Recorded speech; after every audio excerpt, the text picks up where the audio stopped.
Assalamualaikum Pak Ustaz. Waalaikumsalam. Masya Allah, ada apa Jam? Aja mau nanya nih, Nanya apa? cara menghadapi ujian gimana sih Pak Ustaz? Aduh, subhanallah nih, Pak Ustaz senang yang begini nih. Dalam Al-Quran emang udah dikasih tahu tuh cara ngadepin ujian. Yang pertama katanya, kata Allah itu yang penting kita harus sabar, ikhlas, diem aja udah pokoknya. Ada ujian apapun yang datang kita diem aja. Insya Allah ada solusinya, ya. Aduh. Ustaz. Yaudah, makasih ya Pak Ustaz. Ya sama-sama. Assalamualaikum. Waalaikumsalam.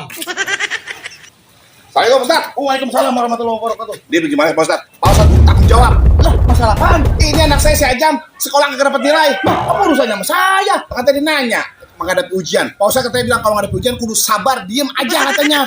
Dia diem kagak ngerjain soal. Ya, lu lagi kan kagak ngomong kalau ujiannya bukan ujian hidup. Ujian sekolah.